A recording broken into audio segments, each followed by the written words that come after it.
I'm not going to be able to accomplish all of my goals for my hobby farm this year, but that won't stop me from telling you about them anyway. As far as adding new animals go, I plan on taking it really light this year because I'm getting married this year and that is taking up a lot of my time and money. So I don't plan on adding any new species this year, but I do plan on adding some more of the birds I already have. These are my bantam ducks and I plan on adding 2 more bantam ducks this year. They have a lot to say. I have not hatched my own ducklings in a few years now, so I plan on hatching some eggs, and I really hope that I will be able to hatch eggs from either donut, coconut, or pumpkin so that I can have a munchkin grand duckling. And the next animal I plan to add more of is chickens. I plan to add 4 baby chicks this year, and there's 2 reasons that I'm starting with chicks instead of getting hens like I did last year. Most of the hens I have were rehomed to me for one reason or another, and although I love these ladies and I'm really glad I was able to give them a good home, chickens are a lot more susceptible to illnesses and parasites in comparison to ducks, so at this point I'm just not really comfortable taking in birds unless they come from a rescue where they're completely vetted before I bring them into my home. And I know that starting with chicks doesn't completely eliminate the risk of them getting an illness, but I will be getting them from somewhere that is NPIP tested, and I'll feel more comfortable knowing how these chicks have been raised and cared for their whole life.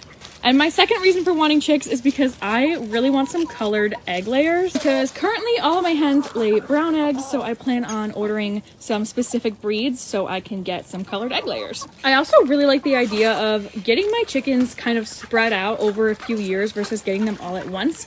So that way I always have birds that are under a year old through the winter, and I'll most likely always get eggs in the winter. I will also be adding some Coturnix quails that lay blue eggs. They're called Celadons, and I actually ordered the eggs last year, but they won't be arriving for a few more months probably, so stay tuned for that. So that's all my plans as far as adding new animals, but now let's move on to my structures. One of my goals this year is to put a weatherproof roof over top of my chicken pen. When I was growing up and I had chickens, we did not have a covered roof over their head, and they were fine, and so I did the same thing when we built this coop, but I've come to learn from my chickens that they really don't like to go outside if it's raining or snowing, so I would prefer if they had a roof. The only thing is, roof panels are so expensive, so we'll see on that one. If I can find a good deal on another one of these Producer's Pride coops from Tractor Supply, I would really like to add another one of these. I got this one in the fall. It was half off, so it was like $500. I just think it would be really nice to have an extra pen around in case they ever need it for like a sick or injured bird for recovery, or if I have like a new flock member, it might be a good place to like not necessarily quarantine them because I wouldn't want them to be so close to my other birds,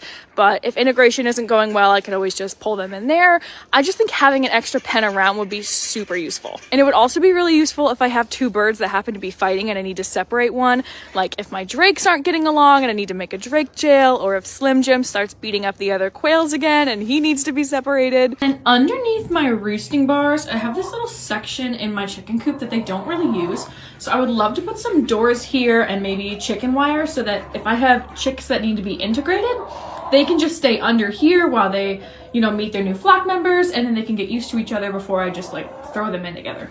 I would also like to add a second pigeon coop on my porch so that I can separate my pigeons out of their love triangle. For my garden, I know this is going to be a total pain to do, but I want to move these 3 garden beds that are in the middle because I discovered that it's actually really hard to get the lawnmower around these. So like the lawnmower fits down, but then to actually get it to turn and come back up, it's just basically impossible. So I do want to move these. I know it's going to be a lot of work, but at least it's not going to cost any money. And then as far as what I plan to grow this year, I really just want to focus on things that I know I can grow because usually my experiments don't work out very well, and this is not the year to be wasting money. So this was my tomato bed last year. I'm probably just going to fill it with cucumbers because I love cucumbers and the ducks love cucumbers.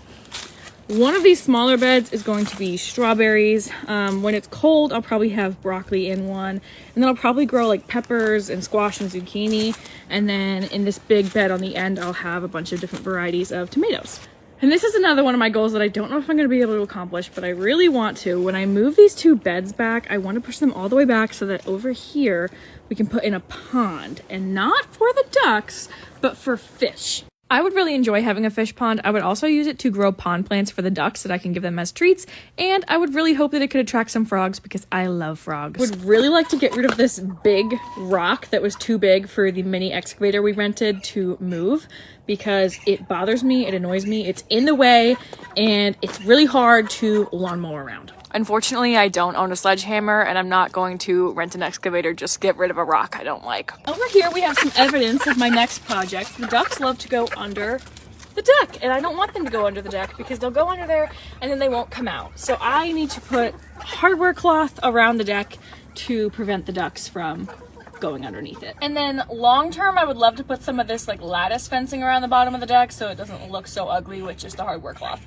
And speaking of fencing things off, I would love to fence off this section of my yard. It's actually already fenced in on basically 3 out of 4 sides, but I would just need to get a big gate so we can still get the tractor back here and then fence it all off. The reason I want to do that is because I do not free range my birds unless I am directly out here supervising them, standing with them and watching them like a hawk and watching for hawks. Because if I didn't do that, they would absolutely be getting eaten by predators all the time, and of course I don't want that. You know, I would still watch them when I let them outside. I would just love to have a fence so that they can't wander off from one another.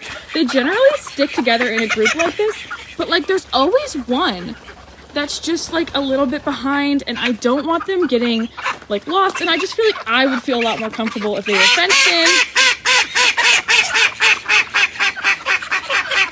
Pumpkin does not want a fence, but I don't care about her opinion. I want to fence this area in. I have planted 2 apple trees here, but I would also love to add 2 pear trees to the lineup this year. And my last goal is I want to do a better job of keeping track of my expenses versus what I make in profit from the birds. How much money am I losing when I buy $50 bags of feed and sell their eggs for $5 a dozen? I'm actually not sure I want to know the answer to that because I know I spend more on them than they make in egg sales. And these are just my pets. I call it a hobby farm because I don't know what else to call this. And I just do this for fun because I love them, but I would be interested in knowing the actual numbers. So beginning of this year, I downloaded the Flockstar app and I'm trying my best to remember to track everything every day. Those are all of my goals for my hobby farm in 2026. And like I said, I know I'm not going to be able to accomplish all of these because running a hobby farm costs a lot of money that I don't have, but we'll check in next year and see which of these goals I was able to accomplish. Or if I win the lottery, I'll do all of it and I'll get alpacas.